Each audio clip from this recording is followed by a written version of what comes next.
तेच वाचत होतो. हा हे लगेच डिस्प्ले.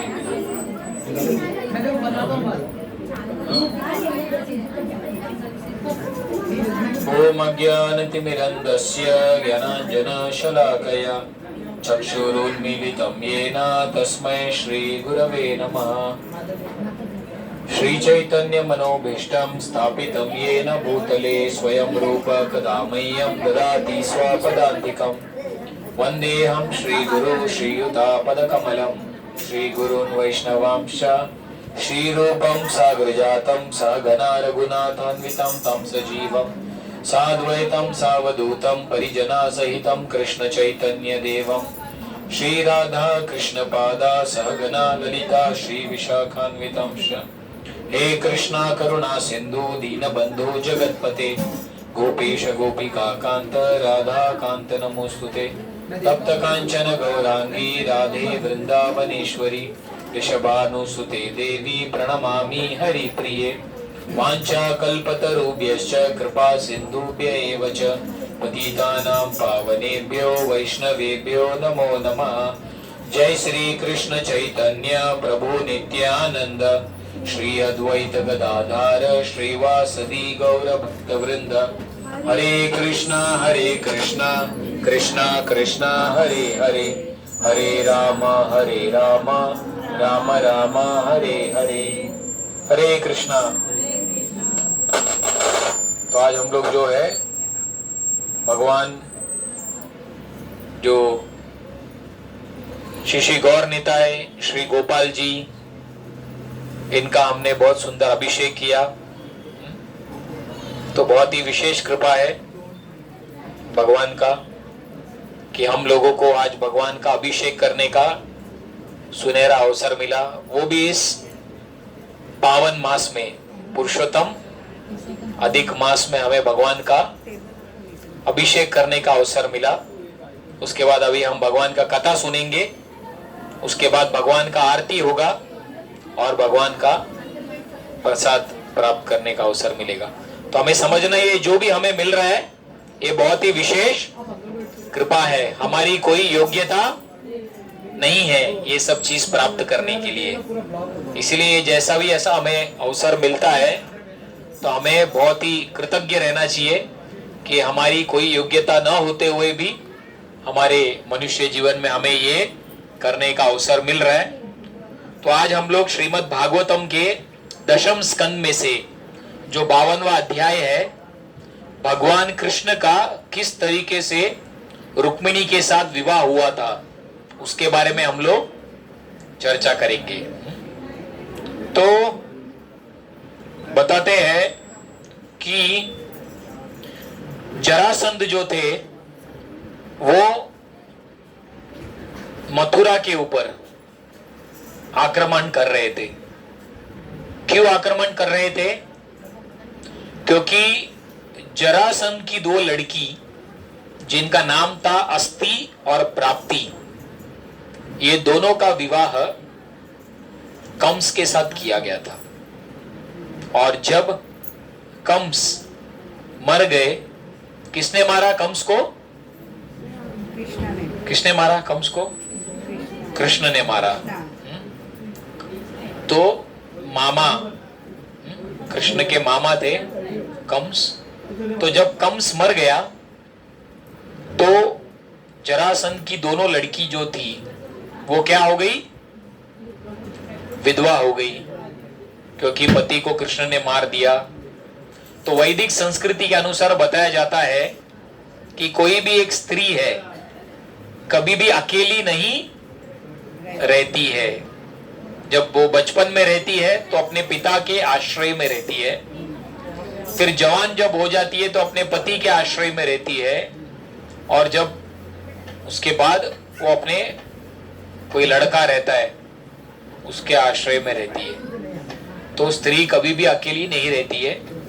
तो यहाँ पर जब कंस चले गए तो उनका कोई लड़का नहीं था माँ को देखने के लिए, तो ये अस्ति और प्राप्ति रिटर्न मायके पापा के घर दोनों आ जाती है और जरासंध के सामने रोने लगती है कि पिताजी देखो ये जो कृष्ण थे,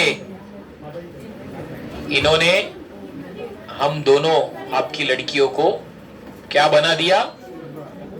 विधवा बना दिया। कृपया करके आप कुछ करो, कृपया करके आप बदला लो। ऐसे करके ये दोनों लड़कियां अपने पिता को बोल रही थी। तो जरासंध के प्रति ये बार बार सुनकर और अपनी दोनों मासूम कन्याओं का चेहरा देखकर भगवान कृष्ण के प्रति बहुत गुस्सा बढ़ने लगा। इसलिए जरासंध जो था 13 अक्षौहिणी सेना लेकर वो युद्ध करने लगा, मथुरा के ऊपर आक्रमण करने लगा। तब भगवान कृष्ण ने और बलराम ने मिलकर जरासंध के सारे सेनाओं को पराजित कर दिया, लेकिन जरासंध को मारा नहीं। भगवान ने कहा बलराम जी को कि आप जो है जरासंध को छोड़ दो, तो ये जरासंध जाकर सारे और भी राक्षसों को लेकर आएगा। तो एक ही जगह पे खड़े खड़े यहाँ वहां के जो भी असुर वृत्ति के लोग हैं सब एक जगह आ जाएंगे और आप उनको मार सकते हैं। हमें यहाँ वहां ढूंढ जाकर राक्षसों को ढूंढने का जरूरत नहीं है। ये जरासंध सब कचरे को जमा करके एक जगह पे लाएगा और हमको केवल कचरा साफ करना है। तो ये सोचकर जब बलराम जी जरासंध को मारने वाले थे तो भगवान ने कहा बलराम जी उसे मारो मत। तो ऐसे एक बार जरासंध जाके आया, दूसरी बार गया, फिर 13 अक्षौहिणी सेना लेकर आया, फिर भगवान ने सारे योद्धाओं को मार दिया। ऐसे कितनी बार जरासंध ने आक्रमण किया मथुरा के ऊपर? कौन बताएगा? जरासंध ने मथुरा के ऊपर कितनी बार आक्रमण किया? 17 बार। 13 अक्षौहिणी सेना। एक अक्षौहिणी सेना बताया जाता है बहुत सारा रथ रहता है, बहुत सारे घोड़े, बहुत सारा हाथी और बहुत सारा पैर पे चलने वाले जो सिपाही। जो महाभारत का युद्ध था उसमें टोटल 18 अक्षौहिणी सेना थे। 11 कौरवों के साइड पर और 7 पांडवों के साइड पर। ये 18 अक्षौहिणी सेना। और यहां पर जरासंध अकेले 13 अक्षौहिणी सेना लेकर आ रहा था और यहाँ पे केवल कृष्ण और बलराम अकेले मिलकर ये सारा अक्षौहिणी सेना को परास्त कर रहे थे। तो ऐसे 17 बार जरासंध ने मथुरा के ऊपर आक्रमण किया और बार बार भगवान ने उसके सारे सेना को मारा, लेकिन जरासंध को खाली छोड़ दिया ताकि वो जाएगा और लोगों को लेकर आएगा। लेकिन 18वें बार फिर से जब जरासंध आकर भगवान कृष्ण को आक्रमण करने लग रहा था, तो उसी समय पर और एक व्यक्ति जो थे काल यौवन नाम का, वो दूसरी ओर से भगवान के ऊपर आक्रमण करने के लिए आए थे। तो उसका नाम था काल यौवन। तो एक साइड से जरासंध और एक साइड से काल यौवन, दोनों। तो भगवान ने काल यौवन को मार दिया, वो अलग कथा है मुचुकुंद महाराज के माध्यम से। और फिर जरासंध के साथ युद्ध करने के लिए आए। तो उसी समय पर रुक्मिणी जो थी उन्होंने भगवान को पत्र लिखा था कि आप जितना जल्दी हो सके आप आइए। तो इसीलिए रुक्मिणी के बारे में बताया जाता है कि रुक्मिणी का एक जो नाम है वो है रुचिरानन। रुचिरानन अर्थात जिनका चेहरा खिला हुआ कमल की तरह है, जो बहुत ही सुंदर है। तो रुक्मिणी जो थी वो दिखने में बहुत ही सुंदर थी, क्योंकि रुक्मिणी जो है वो महालक्ष्मी है, शक्ति तत्व जिसको बोलते हैं। तो स्वयं वो भगवान की जो अर्धांगिनी है महालक्ष्मी, वो रुक्मिणी देवी है।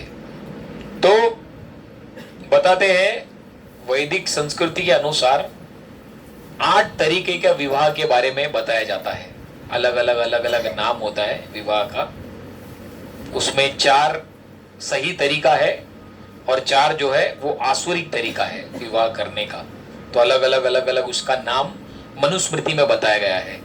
ब्रह्म, अश्व, हाँ, फिर राक्षसी विवाह, पिशाची विवाह, ऐसे अलग अलग तरीके का 8 तरीके का विवाह के बारे में बताया। और बताया कि जिस तरीके से भगवान कृष्ण ने रुक्मिणी का विवाह किया था अगवा करके, वो राक्षसी, वो 8 में से जो 7वां तरीके का विवाह है उस कैटेगरी में वो विवाह वहां पर आता है, क्योंकि भगवान ने रुक्मिणी को अगवा किया था, किडनैप किया था, तो उसमें आता है। तो बताया जाता है कि कई बार लोग कहते हैं, खासकर प्रभुपाद बोलते हैं, प्राकृत्य सहजिया। प्राकृत्य सहजिया मतलब वो लोग जो बोलते हैं कि हम तो केवल भगवान कृष्ण की जो रासलीला है केवल उसी को हम सुनना पसंद करते हैं, और भगवान का जो युद्ध करने वाला कोई लीला है जहां पर भगवान अपनी शक्ति प्रदर्शन कर रहे, या यहां पर भगवान अपना रुक्मिणी को अगवा कर रहे, वो सब हम सुनते नहीं है। तो प्रभुपाद बोल रहे हैं कि भगवान की चाहे रासलीला हो या भगवान की युद्ध करने की लीला हो, जो सच्चा भक्त है वो दोनों सुनने में उतना ही रुचि रखेगा, ऐसा करके। तो यहां पर बताया जाता है कि रुक्मिणी जो थे, महाराज भीष्मक नाम के जो राजा थे, जो विदर्भा मतलब आज हम देखते हैं नागपुर, अमरावती, वो जो एरिया है, वहां के महाराज भीष्मक राजा थे। महाराज भीष्मक का 5 पुत्र और 1 पुत्री थी। 5 पुत्र का नाम बताया है कि रुक्मी, रुक्मार्थ, रुक्म बाहु, रुक्म केश और रुक्म माली। सारे बच्चों का नाम रुक्म रुक्म रुक्म करके ऐसा शुरू होता है। और जो 1 लड़की थी उनका नाम था रुक्मिणी। तो 5 पुत्र और 1 कन्या। तो रुक्मिणी जो थी बहुत ही सुंदर थी और बहुत ही पवित्र थी, और रुक्मिणी का विवाह केवल कृष्ण के साथ करने के लायक थी। तो बताते हैं जब रुक्मिणी छोटी थी तो राजा भीष्मक अपने महल में सारे साधु संतों को हमेशा बुलाते थे, और नारद मुनि और जो भी अलग अलग साधु संत आते थे, और महल में क्या होता था, भगवान कृष्ण के बारे में गुणगान होते रहता था। तो आवाज आ रहा है बहुत, शांति शांति। तो बचपन से ही रुक्मिणी को भगवान कृष्ण के बारे में सुनने का बहुत मौका मिलता था। तो नारद मुनि आकर भगवान कृष्ण का जो शक्ति है, किस प्रकार से भगवान बहुत धनी है, किस प्रकार से भगवान बहुत ताकतवर है, किस प्रकार से भगवान बहुत सुंदर है, किस प्रकार से भगवान बहुत ही यशस्वी है, हाँ, अलग अलग भगवान का जो ऐश्वर्य है उसको सुनने का अवसर बार बार रुक्मिणी को मिलता था। और केवल कृष्ण के बारे में सुनने से रुक्मिणी का जो हृदय था बचपन से ही भगवान के प्रति पूरी तरीके से। आप थोड़ा ये जो फोन पे उन पे बात हो रहा है, आवाज हो रहा है ना, उसको थोड़ा शांत करना पड़ेगा। आप जो है फोन पे बाहर जाके बात कीजिए, बाहर, नहीं तो फोन बंद कर दीजिए, क्योंकि आप बात करेंगे तो बाकी लोग को भी यहाँ पर उसको साइलेंट मोड में कर दीजिए। कथा के समय पर ये बातचीत इधर उधर का नहीं होना चाहिए, नहीं तो बाकी लोग का ध्यान भटक जाएगा। तो शांति, आप लोग आपका फोन जो है साइलेंट मोड में डाल दीजिए। कौन सा मोड? साइलेंट, पता है?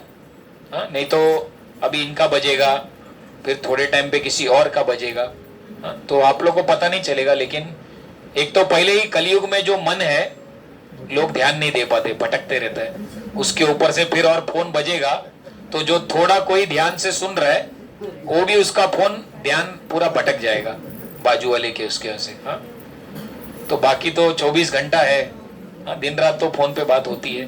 कथा के समय पर भगवान के बारे में ध्यान देने का प्रयास कीजिए।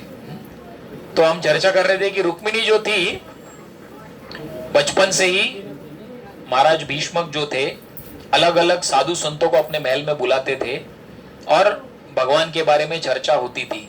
तो रुक्मिणी जब 3, 4, 5 साल की थी तो उन्होंने नारद मुनि और बाकी संतों से भगवान कृष्ण के बारे में सुना था और सुनते सुनते रुक्मिणी ने निश्चय कर लिया कि मैं पूरी तरीके से भगवान कृष्ण को मैं शरणागत होना चाहती हूँ और आगे चल के अगर मैं किसी से विवाह करूंगी तो वो केवल कृष्ण के साथ ही मैं विवाह करूंगी।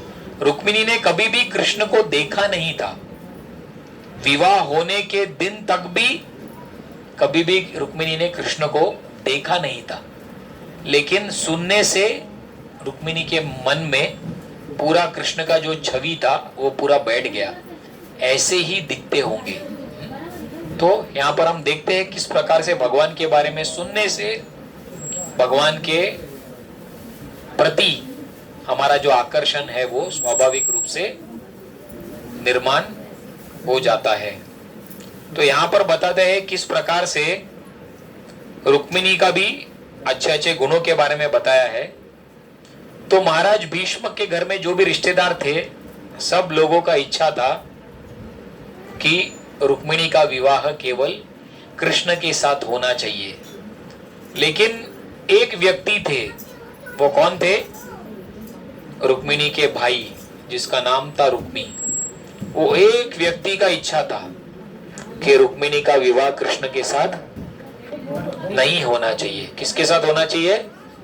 शिशुपाल के साथ होना चाहिए। तो इसीलिए उसके कहने के वजह से उनके जो पिता थे वो भी कुछ बोल नहीं पाए भीष्मक महाराज, क्योंकि उसको अपना लड़का रुक्मी के साथ बहुत आसक्ति था। उन्हें लगा कि अगर मैं बोलूंगा तो ये रुक्मी को बहुत बुरा लगेगा।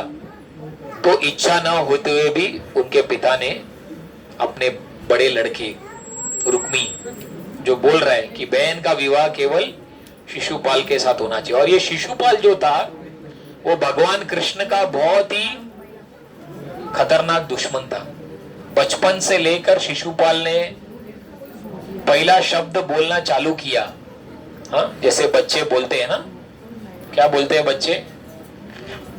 पहला पहला बोली क्या बोलते हैं बच्चे लोग? हाँ, मम्मी, पापा, हाँ, माँ, बाबा, जो भी बच्चे बोलते। तो ये शिशुपाल ने पहला शब्द चालू किया कृष्ण को गाली देने का। तो ये बचपन से ही शिशुपाल का पहला बोली शुरू हो गया। तो वो कृष्ण को बहुत ही द्वेष करता था। तो यहाँ पर उस शिशुपाल के साथ रुक्मी ने अपना विवाह बहन का निश्चय कर दिया। तो रुक्मिणी को बहुत बुरा लग रहा था। वो बोली लेकिन मैं क्या करूं, ले मेरे भाई ने अभी विवाह कर दिया, लेकिन मैं तो बिल्कुल ये नहीं करूंगी। क्या नहीं करूंगी? मेरा समर्थ नहीं रहेगा। कृष्ण के साथ अगर मेरा विवाह नहीं होगा तो मैं अपने प्राण त्याग दूंगी, ऐसे करके। लेकिन रुक्मिणी ने सोचा अभी कुछ तो करना पड़ेगा, क्योंकि कुछ दिन के बाद अभी विवाह होने वाला है, तो कुछ तो तैयारी करना पड़ेगा। तो रुक्मिणी ने क्या किया, उनके महल में जो एक ब्राह्मण थे वो ब्राह्मण को बुलाकर एक प्रेम पत्र लिख कर दिया और वो ब्राह्मण को कहा कि आप जाइए द्वारका में जाकर भगवान कृष्ण को ये प्रेम पत्र आप पहुंचा दीजिए। तो ब्राह्मण तुरंत ही कौंडिन्यपुर अर्थात महाराष्ट्र नागपुर से निकलकर द्वारका जाता है। और जैसे ही भगवान कृष्ण को पता चलता है कि विदर्भा से ये ब्राह्मण आया है, तो तुरंत वो ब्राह्मण को भगवान जो है अपने सामने आने का अवसर देते हैं। और वो ब्राह्मण के लिए भगवान कृष्ण का दर्शन करना असंभव था, लेकिन क्योंकि वो रुक्मिणी का एक पत्रकार बनकर आया था, तो इसलिए वो ब्राह्मण को बहुत ही कम समय पर विशेष कृपा मिल गई कि सबसे पहले उसको भगवान का दर्शन करने को मिला। और भगवान ये सिखाना चाहते थे कि किस प्रकार से एक व्यक्ति को ब्राह्मणों का सम्मान करना चाहिए। इसलिए भगवान कृष्ण ने क्या किया, पहले वो ब्राह्मण को बिठाया अपने गद्दी में। आवाज भरपूर है ना, डिस्टर्बेंस, कोई आवाज नहीं करेगी, बहुत सारा आवाज इधर उधर आ रहा है। तो इसीलिए भगवान ने क्या किया, पहले ब्राह्मण को अपने आसन पर बिठाया और भगवान ने अपने हाथों से ब्राह्मण का पैर धोया और उनका जो पैर का पानी अपने स्वयं ये किया। ब्राह्मण को पता था ये पूर्ण पुरुषोत्तम भगवान है, लेकिन सबको अपने आचरण से सिखा रहे कि किस प्रकार से एक व्यक्ति को ब्राह्मणों का सेवा करना चाहिए। और फिर भगवान कृष्ण ने ब्राह्मण को प्रश्न पूछा, हे ब्राह्मण, आप आपका धार्मिक जो कार्य है अच्छे से कर रहे हो क्या आपका मन जो है संतुष्ट है? ऐसे करके भगवान ने प्रश्न पूछा। ऐसा कोई आपके जीवन में तकलीफ है जिसके वजह से आप आपका धार्मिक कार्य नहीं कर पा रहे हो? कृपया करके मुझे बताओ। क्योंकि ब्राह्मण के लिए सबसे महत्वपूर्ण गुण है संतुष्टि। अगर एक ब्राह्मण संतुष्ट नहीं है तो फिर वो अपना धार्मिक कार्य कभी भी अच्छे से नहीं कर सकता है। ऐसे करके ब्राह्मण धर्म के बारे में बड़े अच्छे तरीके से भगवान कृष्ण स्वयं उस ब्राह्मण के साथ संवाद करते हुए कहते हैं। उसके बाद में सब होने के बाद ब्राह्मण को भगवान कृष्ण प्रश्न पूछते हैं कि आपका यहाँ पर आना क्यों हुआ, कृपया करके आप बताइए। तब ब्राह्मण जो है तुरंत वो जो प्रेम पत्र था जो रुक्मिणी ने भगवान कृष्ण के लिए लिखा था, वो प्रेम पत्र जो है ब्राह्मण ने पढ़कर सुनाया। वो प्रेम पत्र में 7 श्लोक रुक्मिणी ने लिखा था और वो 7 श्लोक बहुत ही सुंदर है। पहले श्लोक में रुक्मिणी ने लिखा था, श्रुत्वा गुणान् भुवन सुंदर शृण्वतां ते निर्विश्य कर्ण विवरै हरतोंगतापम रूपम दृशम दृशिमताम अखिलार्थ लाभम त्वयि अच्युता विषयी चित्तम पत्रपम में। तो पहला श्लोक जो 7 श्लोक को प्रेम पत्र में लिखा था, ऐसा बताते हैं कि the first love letter ever written, इतिहास में सबसे पहला जो प्रेम पत्र अगर किसी ने किसी को लिखा तो वो है भगवान कृष्ण ने रुक्मिणी को लिखा। तो पहले श्लोक में रुक्मिणी क्या बोल रही है? श्रुत्वा गुणान, जब से मैंने आपके गुणों के बारे में सुना, जैसे हमने चर्चा किया बचपन से ही नारद मुनि और अलग अलग लोगों से रुक्मिणी ने सुना। श्रुत्वा गुणान भुवन सुंदर, भुवन सुंदर मतलब ये तीनों भुवन के सुंदर व्यक्ति कौन हो? आप ही हो। श्रुत्वा गुणान भुवन सुंदर शृण्वताम ते, आपकी सुंदरता के बारे में, तीनों लोक में अगर कोई सुंदर वो आप हो, आपके गुणों के बारे में मैंने सुना। निर्विश्य कर्ण विवरै हरतो अंग तापम, कान से कथा अंदर गई, उससे क्या हो गया? निर्विश्य कर्ण विवरै हरत अंग तापम। जैसे मैंने आपके बारे में कथा सुना तो ये जो 3 ताप थे, आध्यात्मिक, आदि भौतिक और आदि दैविक, हरतो, वो पूरा छीन लिया गया। केवल आपके बारे में सुनने से ही मेरा मन जो है पूरी तरीके से शांत हो गया। और जो भी मेरे मन में दुख था, आध्यात्मिक जो हमारे शरीर और मन से आती है, अलग अलग मन में व्यक्ति दुखी रहता है संसार में, तो रुक्मिणी बोल रही है आपके बारे में सुनने से मेरा मन जो है पूरा संतुष्ट हो गया। रूपम दृशम दृशिमताम अखिलार्थ लाभम, आपका जो रूप है, ये रूप को देखने से ही मन की जो सारी इच्छा है वो पूरी हो जाती है। त्वयि अच्युता विषयी चित्तम अपत्रपम में, जितना आपके बारे में मैं सुन रही हूं उतना मेरा मन आपके ऊपर पूरा लग गया है। तो ये पहला श्लोक वो बोलती है। फिर दूसरे श्लोक में रुक्मिणी बोल रही है, हे मुकुंदा, हे कृष्ण, आपकी तरह चरित्र में, सुंदरता में, ज्ञान में, धन में और कौन है समान ये संसार में? कोई भी व्यक्ति का तुलना आपके बराबर नहीं हो सकता है। तो कोई भी लड़की जिसका विवाह का उम्र हो गया है, वो आपको छोड़कर और कोई दूसरे पति को कैसे चुन सकती है? ऐसे दूसरे श्लोक में बोल रही है। फिर तीसरे श्लोक में बोल रही है कि मैंने आपको अपने पति के रूप में चुना है और मैंने पूरा अपने आप को आपको शरणागति कर दिया है। आप कृपया आइए और शिशुपाल मुझे विवाह करने के पहले आप आकर मुझे पकड़कर आप मेरे से विवाह कीजिए, ऐसा करके बोल रही है।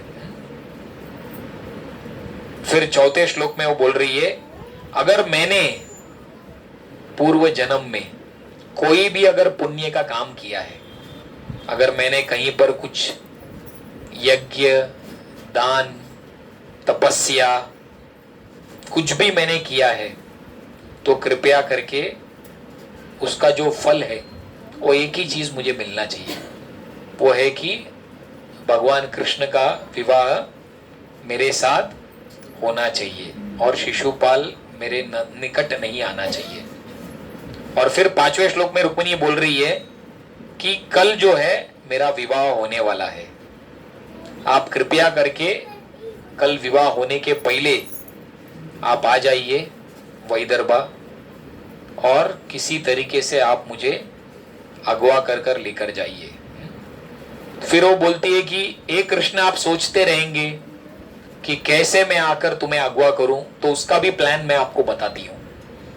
वो बोलती है, हे कृष्ण, हमारे खानदान में एक रिवाज है कि विवाह होने के पहले कन्या को बाजू में एक दुर्गा देवी का मंदिर है, वो मंदिर में लेके जाते हैं। तो जब हम उस मंदिर में जाएंगे, वो मंदिर से रिटर्न जब वापिस मैं विवाह मंडप की ओर जाऊंगी, तो उस समय पर आप जो है मुझे अगवा कर सकते हैं, वो सबसे बेस्ट टाइम है। ऐसे करके पूरा वो लेटर में वो पूरा 6 श्लोक में वो पूरा प्लान बता देती है कि कैसे वो कृष्ण से आ सकती है और कैसे कृष्ण आकर उन्हें अगवा कर सकते हैं, कौन से समय पर, कौन से जगह पर। और आखिरी श्लोक में बोलती है कि बड़े बड़े महान जो देवी देवता है, जैसे कि शिवा, ब्रह्मा, इंद्र, ये सब लोग आपके चरण का रज प्राप्त करने के लिए तड़पते हैं। बड़े बड़े देवी देवता, अगर मुझे आपकी कृपा नहीं मिली तो फिर मैं एक जन्म नहीं, करोड़ों करोड़ों जन्म मैं लूंगी और मैं तपस्या करूंगी आपको प्राप्त करने के लिए। ये जन्म में अगर आपने मुझे प्राप्त नहीं किया तो मैं जान दे दूंगी, फिर अगला जन्म वापिस से लूंगी, फिर तपस्या करूंगी। जब तक आप मुझे स्वीकार नहीं करते हो, मैं और कुछ कार्य नहीं करूंगी। भले हजारों जन्म मुझे तपस्या करते करते जाने दो, लेकिन फिर भी मैं अपना एक्सपेक्टेशन, बोलते ना, चलो यार कृष्ण मिलना मुश्किल है तो चलो और कुछ, हाँ बोलते ना, जैसे ये संसार में पढ़ाई करके अगर आईआईटी में एडमिशन नहीं मिला तो व्यक्ति एक लेवल नीचे आ जाता है। साधारण इंजीनियरिंग कॉलेज में चलो, अगर एमबीबीएस में एडमिशन नहीं मिला तो चलो आयुर्वेदा, आयुर्वेदा नहीं तो होम्योपैथी, अपना एक्सपेक्टेशन को नीचे कर देता है। लेकिन रुक्मिणी क्या बोल रही है, मुझे अगर आप ये जीवन में नहीं मिलेंगे तो अगला जन्म लूंगी, अगला जन्म में नहीं मिलेंगे और अगला जन्म लूंगी, ऐसा हजारों जन्म जाने दो, लेकिन तपस्या करके निकालूंगी। लेकिन आपको छोड़कर नेक्स्ट लेवल, सेकेंड लेवल कोई और ऑफर मिलेगा, कृष्ण मिलना मुश्किल है, इसके साथ एडजस्ट कर लो। ये भी पावरफुल व्यक्ति है, नंबर 1 नहीं तो क्या नंबर 2 है। नो कॉम्प्रोमाइज, एक बार क्लियर है कृष्ण चाहिए मतलब कृष्ण चाहिए। तो ये रुक्मिणी से हम सीख सकते हैं। जैसा बोलते हैं ना 24 कैरेट गोल्ड, 24 कैरेट गोल्ड मतलब 24 कैरेट गोल्ड ही चाहिए। हा? अरे बहुत महंगा है, पहले सोचा था हम खरीद लेंगे, लेकिन अब बाद में पता चल रहा है बहुत महंगा है। ऐसा नहीं, कृष्ण चाहिए तो कृष्ण चाहिए, उसके लिए जो भी कीमत चुकाने की आवश्यकता है वो हम चुकाएंगे, लेकिन अपना स्टैंडर्ड को नीचा नहीं करेंगे। तो इस तरीके से रुक्मिणी ने 7 श्लोक में ये सुंदर प्रेम पत्र लिखकर ब्राह्मण के हाथ में दिया, और कृष्ण जो है ब्राह्मण के सामने ये सब कुछ पढ़ रहे, एक के बाद एक, एक के बाद एक, एक के बाद एक पढ़ रहे। और फिर जैसे ही कृष्ण ने पूरा पढ़ लिया, कृष्ण तुरंत क्या करते हैं, सोचते हैं कि चलो अभी मुझे जाना पड़ेगा वहां पर, क्योंकि मुझे याद किया है रुक्मिणी ने, मैं भी रुक्मिणी के साथ विवाह करने के लिए बहुत ही मेरा इच्छा है। तो अभी समय बहुत कम है क्योंकि एक ही दिन बचा है और अभी द्वारका से निकलकर महाराष्ट्र अराउंड 1000 किलोमीटर है, उतना लंबा जाना है। तो तुरंत कृष्ण जो है अपना जो सारथी है दारुक, दारुक को बोलते दारुक कृपया करके जल्दी से तैयारी करो, अभी हम लोग को निकलना है। मैं और ये ब्राह्मण दोनों बैठेंगे, घोड़े को लगा दो और चलो, कल सुबह तक अपने को विदर्भा पहुंचना है, क्योंकि रुक्मिणी बेसब्री से इंतजार कर रही है। उसका पत्र पढ़कर ही मुझे पता चल गया कि कितना रुक्मिणी मेरे लिए आतुर है। तो तुरंत 4 घोड़े को लेकर आया दारुक। पहला घोड़े का नाम है शैब्य और उसका रंग है ग्रीन, हरा। दूसरा घोड़े का नाम है भगवान का मेघ पुष्पक, दूसरा घोड़े का नाम है मेघ पुष्पक और उसका जो रंग है वो घनश्याम का जो कलर है, ब्लैकिश ब्लू, वो कलर है। तीसरा घोड़े का नाम है बहलक, बहलक मतलब उसका जो रंग है ऐश, ऐश मतलब जो राख का जो रंग है। और चौथा जो घोड़ा है उसका नाम है सुग्रीव, शैब्य, सुग्रीव, मेघ पुष्पक और बलहक। तो ये चारों घोड़ों को बांध दिया और तुरंत ब्राह्मण को बोला, भगवान ने बैठ जाओ, समय बहुत कम है, सफर बहुत दूर है। तुरंत भगवान और ब्राह्मण बैठकर रातों रात दारुक ने घोड़ा इतना तेजी में भगाया कि सुबह सुबह उन लोग दोनों 1000 किलोमीटर पार करके विदर्भा के वहां पर पहुंच गए। तो भीष्मक राजा यहाँ पर अभी विदर्भा में तैयारी कर रहे। हालांकि भीष्मक राजा की इच्छा नहीं है शिशुपाल के साथ अपनी लड़की का विवाह करने के लिए, लेकिन क्या करेंगे, लड़का रुक्मिणी ने अभी सब तैयारी कर दिया है, तो इसीलिए बहुत दुखी है। लेकिन भीष्मक राजा बोल रहे चलो ठीक है, जो भी हो गया है, अभी अपने को तैयारी में लगना है। तो भीष्मक राजा बहुत अच्छे तरीके से अभी विदर्भा में तैयारी कर रहे अपनी लड़की रुक्मिणी और शिशुपाल के विवाह का। तो बताते हैं कि द्वारका का जो विदर्भा का पूरा जो रास्ता है वो सारा रास्ता को पानी मारकर पूरा साफ कर दिया और सब जगह पर जैसा तोरण होता है, हाँ, झंडा लगाते हैं या तोरण लगता है, सब जगह पर सजावट धूमधाम से लगा दिया। सारे जो लोग थे जो आ रहे थे सब सज डच कर वहां पर विवाह के लिए आ रहे थे। फिर भीष्मक राजा ने ब्राह्मणों को बुलाया और कहा कि जो मेरी लड़की है रुक्मिणी, इसके अच्छे स्वास्थ्य के लिए और इसके अच्छे भविष्य के लिए आप यज्ञ सब करो और अलग अलग मंत्र का उच्चारण करो और खूब आशीर्वाद दो रुक्मिणी के लिए। तो रुक्मिणी को वहां पर बिठाया राजा ने और ब्राह्मणों को बोलकर अलग अलग वेद से, ऋग्वेद, यजुर्वेद, सामवेद, अथर्ववेद से जो भी पावरफुल मंत्र है उसका उच्चारण करने को कहा और रुक्मिणी का रक्षा के लिए। तो सारे ब्राह्मण आकर बैठ गए और रुक्मिणी के लिए अलग अलग मंत्रों का उच्चारण करने लगे।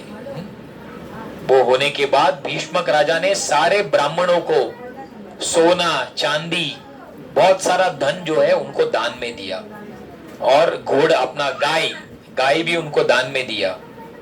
ये सब होने के बाद अभी बच्चा आवाज नहीं, ठीक है ना, शांत।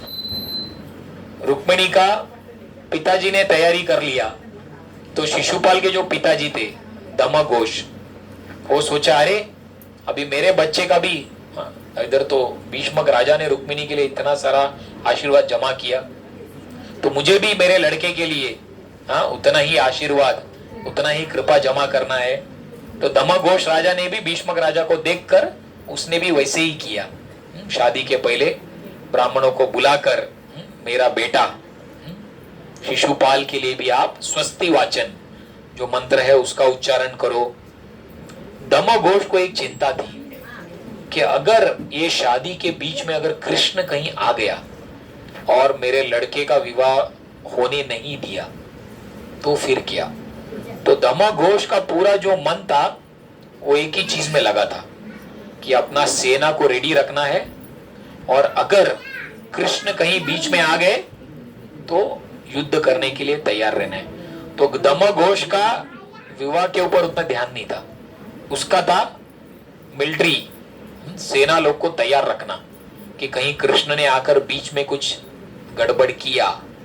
और सब जगह पर ऐसे अफवाह फैल गई थी कि रुक्मिणी ने पत्र लिखा और कृष्ण आने वाले हैं। तो दमघोष को लगा कृष्ण मेरे लड़के का विवाह में शनि बनकर आएंगे और तकलीफ देंगे, तो कृपया करके मुझे तैयार रहना पड़ेगा। तो इस प्रकार से दमघोष जो थे उसी तैयारी में पूरा लगे हुए थे। तो उस समय पर भगवान कृष्ण और बलराम वो वहां पर आ जाते हैं और रुक्मिणी बहुत चिंता में रहती है। रुक्मिणी सोच रही अरे अभी तक वो ब्राह्मण काफी दिन हो गया उसको जाकर रिटर्न में आया नहीं है, क्या हो गया, क्या कृष्ण नहीं आएंगे, क्या कृष्ण ने मेरा जो प्रेम पत्र था उसको ठुकरा दिया, शायद उन्होंने स्वीकार नहीं किया। मैंने तो अपने साइड से मैंने प्रपोज किया, लेकिन जरूरी थोड़ी है कि कोई किसी को प्रपोज करता है तो सामने वाला उसको स्वीकार करे, उसका भी कोई गारंटी नहीं है। तो शायद ऐसा हो सकता है कि कृष्ण ने मेरा प्रपोजल को ठुकरा दिया और वो ब्राह्मण शर्मिंदा होकर मेरे पास आने को ही उसको शर्म आ रहा है, ऐसा भी हो सकता है। या रुक्मिणी सोच रही है कि ऐसा हो सकता है कि शायद देवता मेरे से नाराज है, ब्रह्मा शिवा इंद्र, क्योंकि उनकी मैंने सेवा पूजा नहीं की और वो मेरे से नाराज होने की वजह से मेरे साथ सही चीज नहीं हो रहा है, कृष्ण का साथ मेरा विवाह नहीं हो रहा है। ऐसे रुक्मिणी के मन में अलग अलग तरीके से चिंता हो रही है, क्योंकि रुक्मिणी को ब्राह्मण का दर्शन नहीं हो रहा है और रुक्मिणी सोच रही है कभी ब्राह्मण आएंगे, कभी कृष्ण आएंगे, केवल एक दिन बचा है, अभी बस 12 घंटा ही बचा है। ऐसे करके रुक्मिणी बहुत ही चिंता में थी कि कभी आएंगे। तो उस समय पर भीष्मक राजा देख रहे कि दमघोष आ गया है अपने मिलिट्री सेना को लेकर और अलग अलग जो राजा है जरासंध, विदुरता, पौंड्रक, दंतवक्रा सबको लेकर वो दमघोष ने सेटिंग करके रखा है। अगर कृष्ण आएंगे तो युद्ध करने के लिए सब लोग तैयारी में रहना चाहिए। और फिर सब होने के बाद कुछ समय के बाद भगवान कृष्ण और बलराम भी वहां पर आते हैं और रुक्मिणी देखती है उस ब्राह्मण को। जैसे ही रुक्मिणी ब्राह्मण को देखती है, ब्राह्मण रुक्मिणी को देखता है और बहुत दूर से ही एक सुंदर स्माइल रुक्मिणी को देता है। तो रुक्मिणी को पता चल जाता है कि ये बहुत अच्छा पॉजिटिव स्माइल वो ब्राह्मण दे रहा है, इसका मतलब सब कुछ सही दिशा में चल रहा है आपकी इच्छा के अनुसार। और तुरंत रुक्मिणी के पास वो ब्राह्मण आकर बोलता है कि भगवान कृष्ण जो है वो आ चुके हैं यहाँ पर, और जैसे आपने प्लान उस लेटर में लिख के दिया है भगवान उसके हिसाब से प्लान को आपका पूरा करेंगे, तो माता आपको चिंता करने का कोई भी आवश्यकता नहीं है। रुक्मिणी इतना रिलीफ हो जाता है क्योंकि इतना चिंता में रहती है, कृष्ण आएंगे नहीं आएंगे, आएंगे नहीं आएंगे। अभी सुनकर जब पता चला कि कृष्ण ने पहुंच गए हैं, अभी केवल एक ही कदम दूर है, कृष्ण को मुझे सही समय पर स्वीकार करना है। लेकिन मेजर काम हो गया है, कृष्ण ने मेरा लव लेटर स्वीकार किया और कृष्ण यहाँ पर आ गए हैं, इतना उनको पता चल गया। तो रुक्मिणी ने उस ब्राह्मण को कहा जो आपने मेरे लिए किया है सेवा, इसके बदले में मैं आपको क्या दे सकती हूं। आप नहीं समझ पाओगे हे ब्राह्मण जो ये समाचार आपने मुझे, हाँ, ऐसे तड़पते समय पर, मेरा जो चिंता का समय था उस समय पर आपने मुझे जो ये, हाँ, ऐसा कोई तड़प रहा है प्यास में और कोई ठंडा पानी पिलाता है, तो आपने मेरा दुख भरी अवस्था में जो मेरे लिए समाचार दिया है, इसके बदले में मैं आपको कितना भी कुछ भी दूंगी तो भी मैं हमेशा आपकी ऋणी रहूंगी। मैं तुम्हें क्या दे सकती हूँ? और वो नमस्कार उस ब्राह्मण को करती है। इससे बड़ा मैं और कुछ भी तुम्हें भेंट नहीं दे सकती हूँ। मैं आपके प्रति ये जीवन भर इटरनली इंडेप्टेड, ये जीवन भर मैं आपकी ऋणी हूं, ऐसे करके रुक्मिणी उस ब्राह्मण को कहती है। और भीष्मक राजा देखते हैं कि कृष्ण और बलराम आए हैं, तो भीष्मक राजा को लगता है कि इन लोग भी शादी में भाग लेने के लिए कृष्ण और बलराम दोनों आए हैं, तो बोलते आइए आइए, आप भी शादी में भाग लेने के लिए आइए, चलो आपका भी अच्छे से हम सत्कार करेंगे। तो उनको बुलाते हैं, उनको अच्छे से गार्डन में बिठाते हैं और उस समय पर बताते हैं हनी, मधु पिलाते थे गेस्ट को, तो अच्छे से उनको खिलाते थे, पिलाए, अच्छा मधु इत्यादि सब पिलाया। और सारे जो विदर्भा के जो लोग थे वो सब लोग देख रहे भगवान कृष्ण और बलराम की सुंदरता को, और सब लोग भगवान को देखकर सोच रहे ये कृष्ण इतने सुंदर है। अगर रुक्मिणी के लिए कोई एक व्यक्ति है जो शादी करने के लायक है, वो भगवान कृष्ण है।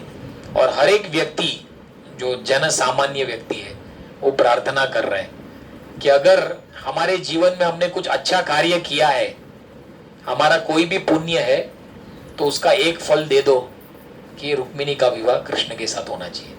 ऐसे हर एक व्यक्ति जो कृष्ण को देख रहा है, वो हर एक व्यक्ति प्रार्थना कर रहा है कि मेरा पुण्य सब ले लो, लेकिन कृष्ण का विवाह रुक्मिणी के साथ होना चाहिए। रुक्मिणी के लिए और कोई परफेक्ट मैचिंग यहाँ पर कोई भी नहीं है। ऐसे करके सब लोग ऐसे प्रार्थना कर रहे थे। तो उस प्रकार से अभी अगला दिन सवेरे आ गया, जहां पर रुक्मिणी को दुर्गा देवी के मंदिर में विवाह के पहले लेके जाने का समय आ गया था। तो रुक्मिणी के आजू बाजू में और भी जो वरिष्ठ ब्राह्मण की जो पत्नियां थी, जो रुक्मिणी को बताएगी कि मंदिर में जाकर किस प्रकार से पूजा इत्यादि करना है, वो सब लोग रुक्मिणी के साथ आ गए। और आजू बाजू में सारा बॉडीगार्ड, क्योंकि खतरा सबको पता था, तो इसलिए बहुत ही स्ट्रॉन्ग बॉडीगार्ड के साथ रुक्मिणी को उस मंदिर में, जो दुर्गा अंबिका का मंदिर था, वहां पर भेजा गया। और भेजते समय पर बहुत सुंदर तरीके से सब बैंड बाजा, मृदंग, करताल और अलग अलग सुंदर सुंदर म्यूजिक का साउंड वहां पर आ रहा था और बहुत ही सुंदर वातावरण था। और रुक्मिणी जो थी दुर्गा देवी के सामने गई, उनको कहा सबने प्रार्थना करो, अभी तुम्हारा विवाह है शिशुपाल के साथ, देवी से प्रार्थना करो। तो रुक्मिणी मनी मन दुर्गा देवी से प्रार्थना कर रही थी कि हे देवी माँ, कृपया करके रिटर्न जाते समय पर कृष्ण मुझे अगवा करना चाहिए, मेरा विवाह केवल कृष्ण के साथ होना चाहिए, इसके सिवाय मेरी और कोई भी इच्छा नहीं है। तो ऐसे करके रुक्मिणी हृदय पूर्वक देवी से प्रार्थना कर रही थी। और जो भी अलग अलग मंत्र का उच्चारण करना है, जो भी डालना है, वो सब वो ब्राह्मण की जो पत्नियां थी वो सब रुक्मिणी को बता रही थी, ये करना है, ये डालो, ये मंत्र बोलो। तो उनके हिसाब से वो सब कार्य वो सब कर रही थी। जो धूप दिखाना है, दीप दिखाना है, जो भी आरती में हम लोग करते हैं, रुक्मिणी को दुर्गा देवी का आरती करने को कहा और रुक्मिणी ने पूरा आरती कर दिया। अभी अंदर का सब होने के बाद अभी कहा कि चलो अभी घूम कर रिटर्न, अभी हम लोग जाएंगे शादी का मंडप का जो हॉल है वहां पर जाएंगे। तो फिर रिटर्न में जो रुक्मिणी घूमकर नीचे उतर रही है, वो पहली बार सारे लोग जो थे वो रुक्मिणी को दर्शन करने वाले थे। बहुत सारे राजा लोग वहां पर आए थे और पहली बार सब लोग रुक्मिणी का दर्शन कर रहे थे। तो बताया है कि लोगों ने जब रुक्मिणी को देखा, इतना सब लोग आसक्त हो गए कि हर एक को लग रहा था काश ये मेरी पत्नी होती, कितना अच्छा होता था करके हर एक राजा के मन में वही विचार चल रहा था। वो सोचे कि ये कैसे ब्रह्मा जी ने ऐसा एक चीज को बनाया है, ऐसा सुंदरता तो हमने कभी भी देखा ही नहीं है। ऐसे करके हर एक व्यक्ति जो थे वो रुक्मिणी के सुंदरता को देखकर एकदम आश्चर्यचकित हो गए। बोल रहे कि जो भी शिशुपाल के जो मित्र राजा थे, जैसे उन्होंने रुक्मिणी के सुंदरता को देखा, जो भी घोड़े और हाथी में बैठे थे सब लोग ऐसे उल्टा गिर गए वो सुंदरता को देखकर। इतना उन लोग भाव विभोर हो गए, सब लोग घोड़े पे से गिर जाते सुंदरता को देखकर। और रुक्मिणी हर एक व्यक्ति को देख रही है, डायरेक्ट नहीं, अपने आंखों का जो कॉर्नर है उसमें से वो देख रही है। और फिर रुक्मिणी का नजर जब कृष्ण के ऊपर पड़ता है, हालांकि कभी भी रुक्मिणी ने कृष्ण को देखा नहीं था, लेकिन जो नारद मुनि से सुना था बराबर कृष्ण को देखकर ही रुक्मिणी को पता चला मोस्टली यही कृष्ण है। एग्जैक्टली रुक्मिणी कृष्ण को देखकर बहुत ही संतुष्ट हो जाती है। उस समय पर जब ये सारे लोग घोड़े पे से गिर जाते हैं रुक्मिणी को देखकर, उस समय पर भगवान कृष्ण जो है तुरंत आते हैं घोड़े पे से और रुक्मिणी को जैसे प्लान किया था, जैसे मंदिर से नीचे सीढ़ी से उतर के शादी के हॉल में जाते समय पर आप मुझे अगवा करना है। तो ये राजा लोग सब घोड़े पे से गिर गए, तो कोई युद्ध करने के लिए अभी तैयार नहीं था, क्योंकि सुंदरता का जो शौक था वही इतना ज्यादा था। तो उस समय पर भगवान ने, जैसा बोलते हैं मौके पे चौका मारना, तो उस समय पर भगवान तुरंत आकर रुक्मिणी को वहां से पकड़कर घोड़े पर बिठाकर आगे भागने लगते हैं। और इतना जल्दी से वो हो जाता है कि किसी को पता नहीं चला कि क्या हो गया। हालांकि सब लोग को पता था, शिशुपाल के पिता धर्मघोष सब लोग तैयारी में ही थे कि ऐसा होने वाला है, लेकिन वो क्षण में क्या हो गया और इतना जल्दी से हो गया कि कोई तुरंत पकड़ भी नहीं पाया, कोई कृष्ण को रोक नहीं पाया, या सब सेना को लेकर आए लेकिन कोई भी ब्लॉक नहीं कर पाया। कृष्ण आए, रुक्मिणी को बिठाया और तुरंत लेकर चले गए।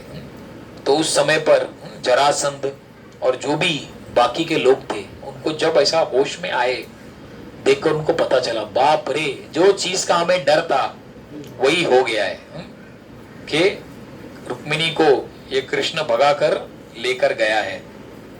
तो उतने में जरासंध और बाकी जो भी लोग थे सब लोग सोचे कि चलो अभी हम पीछा करके प्रयास करेंगे किसी ना किसी तरीके से रुक्मिणी को कृष्ण के साथ छुड़ाकर। तो तुरंत पीछे से जो थे बलराम जी को जब पता चला पहले ही कि कृष्ण अकेले ब्राह्मण के साथ गए हैं, तो आगे युद्ध हो सकता है अगर कृष्ण जब अगवा करेंगे।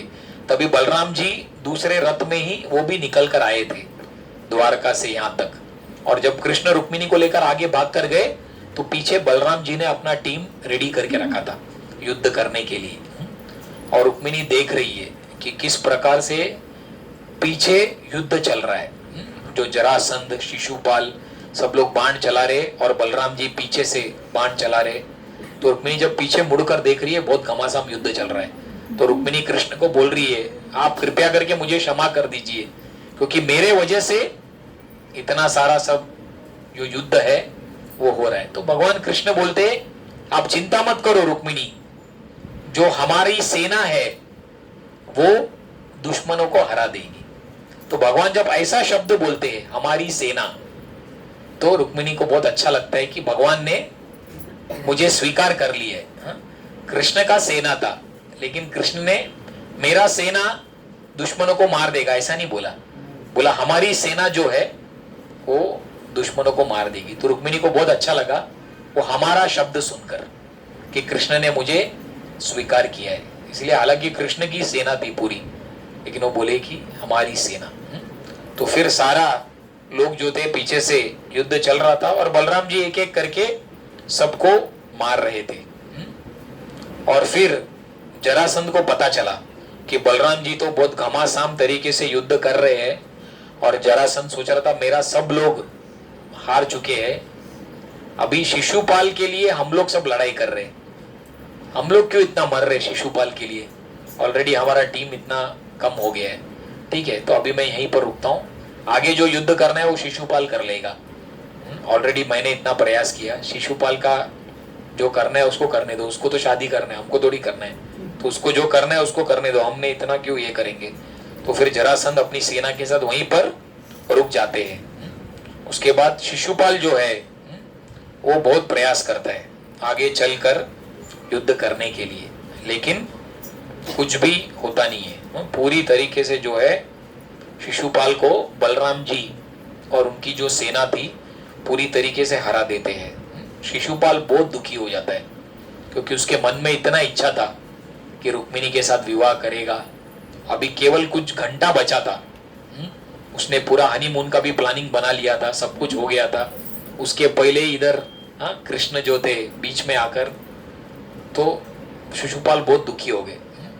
रिटर्न जा रहे थे तो शिशुपाल के जो दोस्त लोग थे वो मिले, और शिशुपाल को थोड़ा ऐसे बोलते ना झाड़ पे चढ़ाना, सांत्वना नहीं, झाड़ पे चढ़ा रहे थे उनको, शिशुपाल तुम दुखी मत हो जाओ, तुम बहुत महान व्यक्ति हो, ऐसा वैसा करके उसको बहुत ऐसा गलत गुणगान कर रहे थे शिशुपाल का, उसको ये करने के लिए बोलते हैं कि हम तो सब कठपुतली है, क्या करेंगे अभी, ऐसा वैसा करके थोड़ा फिलोसॉफी भी बोल रहे थे और थोड़ा उसको ये भी कर रहे थे, तो शिशुपाल को ऐसा चढ़ाने का प्रयास कर रहे थे। तो वो सब होने का शिशुपाल शांत होता है, लेकिन रुक्मिणी का जो भाई था रुक्मी, उसको लगा कि अरे जरासंध हार गया, शिशुपाल भी हार गया, लेकिन मैं छोड़ूंगा नहीं, मैं प्रयास करूंगा, मेरी बहन को ये कृष्ण कैसे उठाकर लेकर जा सकता है सबके बीच में। मैंने विवाह तय किया था शिशुपाल के साथ, तो रुक्मिणी को लगा कि मुझे जाना चाहिए, तो रुक्मिणी बोलता है चलो, भले ही कितना भी आगे निकल गए उन लोग, मैं अभी जाता हूं। तो रुक्मिणी जाने के पहले सब लोगों के सामने घोषणा करता है, मैं कृष्ण को मारकर ही वापिस यहां पर आऊंगा, और अगर मैं कृष्ण को नहीं मार पाया तो मैं वापिस से ये विदर्भा डिस्ट्रिक्ट में पैर नहीं रखूंगा। सब लोग ताली मारने लगे, वाह वाह वाह, क्या रुक्मी ने इतना अच्छा शब्द कहा है, और रुक्मी वहां से चला गया और आगे चलकर वो कृष्ण को बहुत गाली देकर कृष्ण के साथ युद्ध करने का प्रयास कर रहा था। लेकिन भगवान कृष्ण ने डायरेक्ट रुक्मिणी के ऊपर अपना गांडीव जो धनुष और बाण लेकर आक्रमण करके बहुत ही कम समय पर जो भी बाण और धनुष इनके पास था, ये रुक्मी के पास, उसको तोड़ दिया। पहला धनुष तोड़ दिया, फिर दूसरा धनुष उसने निकाला रुक्मी ने, फिर से भगवान ने अपने बाण से इसका दूसरा धनुष तोड़ा, फिर तीसरा धनुष निकाला। 3 धनुष था रुक्मी के पास, लेकिन भगवान ने देखते ही तीसरा धनुष तोड़ दिया। फिर उसने तलवार निकाला भगवान को मारने के लिए, भगवान ने बाण से रुक्मी का तलवार को भी 2 टुकड़ा कर दिया। फिर देखते ही देखते रुक्मिणी के पास कुछ बचा ही नहीं, और भगवान ने जो था रुक्मी को पूरी तरीके से हरा दिया। और अभी तलवार लेकर भगवान रुक्मी को मारने ही वाले थे, उस समय पर रुक्मिणी आकर भगवान के पैर में गिर जाती है, क्योंकि मेरा भाई शादी के दिन में, भैया मेरे, राखी के बंधन को निभाना। यही महीने में राखी है। हाँ यही महीने में राखी है। हाँ, ये महीने में राखी है। तो जैसे ही भगवान तलवार लेकर रुक्मी को मारने ही वाले थे, रुक्मिणी तुरंत पैर में गिर जाती है और बोलती है, प्रभु आज ही के दिन हमारा विवाह हुआ है, और विवाह के दिन में ही मेरे भाई को आप मार मत दीजिए। भले जो भी है, भाई अपने हिसाब से सोच रहा था कि बहन का विवाह अगर शिशुपाल के साथ होगा तो अच्छा है, तो वो अपने दृष्टिकोण से उसको जो अच्छा लग रहा था बेस्ट, वो सोच कर रहा था। तो कृपया करके आप उसको माफ कर दीजिए, जाने दीजिए, ऐसे करके। तो भगवान ने कहा, मैं इसको मारूंगा नहीं, लेकिन मैं इसको दंड जरूर दूंगा।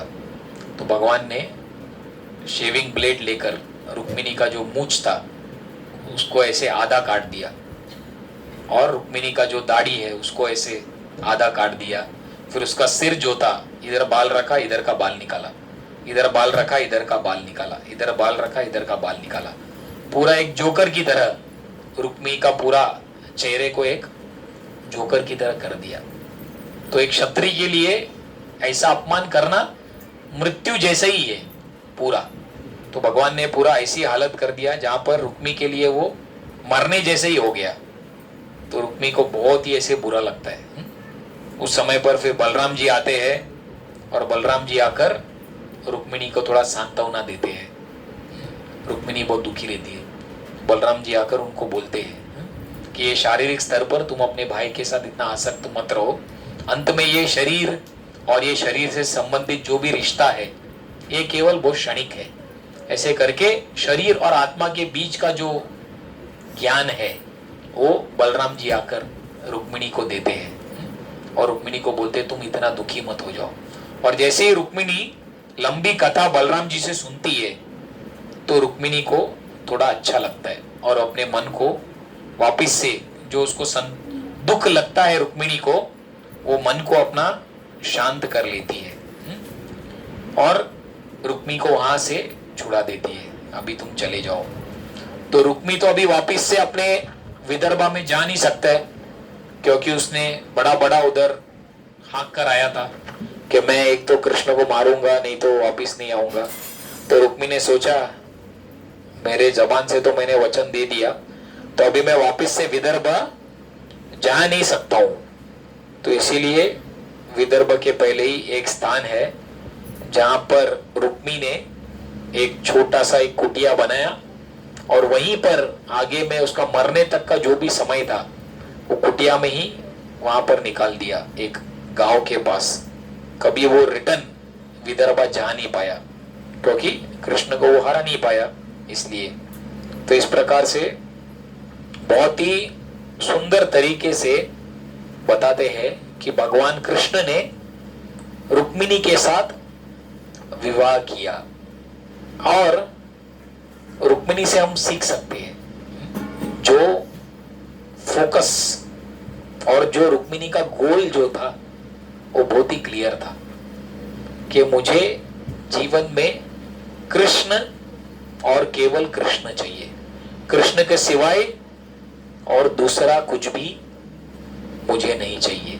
और वो कृष्ण को प्राप्त करने के लिए जो भी प्राइस मुझे पे करना है, भले कितने भी जीवन 100 लाइफ टाइम्स 100 जीवन तक भी अगर मुझे तपस्या करना पड़े तो भी मैं तपस्या करने के लिए तैयार हूं। तो ये रुक्मिणी से हम सीख सकते हैं लौल्यम। लौल्यम मतलब इंटेंस ग्रीड। कृष्ण को प्राप्त करने के लिए जो लौल्य है वो बहुत ही तीव्र था। तो इसीलिए रुक्मिणी को भगवान कृष्ण को उन्होंने प्राप्त कर लिया।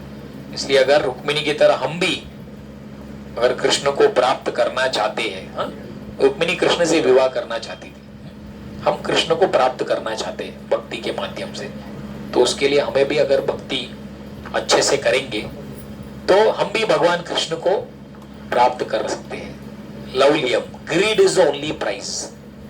अगर हमारे अंदर भी अंदर से तीव्र इच्छा है मुझे कृष्ण चाहिए और कुछ भी नहीं चाहिए, तो भगवान सुनेंगे। हाँ, इसका डिटर्मिनेशन बहुत स्ट्रांग है। लेकिन अगर हम सोचेंगे हाँ थोड़ा कृष्ण भी चाहिए, थोड़ा ये भी चाहिए, नहीं, तो फिर मिक्स। कृष्ण को मिक्सिंग चीज नहीं चलता है, कृष्ण को केवल प्योर चीज, जैसा बोलते हैं ना, ये संसार में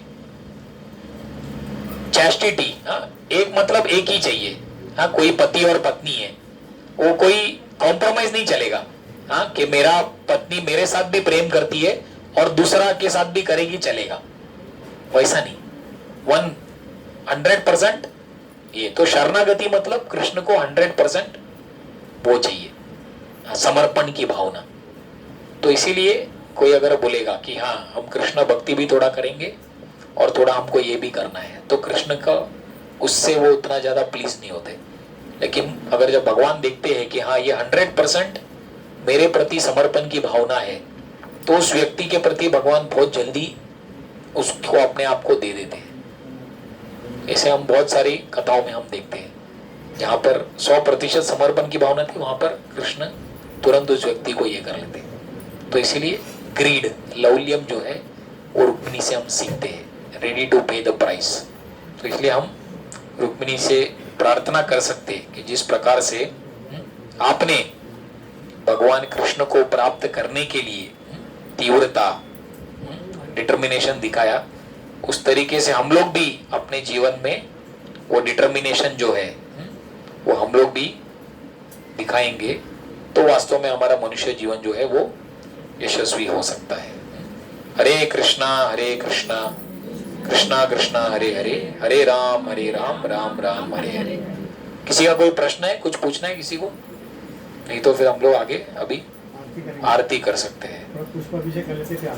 हाँ, आरती के बाद पुष्पाभिषेक साथ में ही कर लेंगे ना। हाँ। साथ में ही सब कर लेते हैं कीर्तन के साथ। आप आरती कीर्तन कौन करेगा? मैं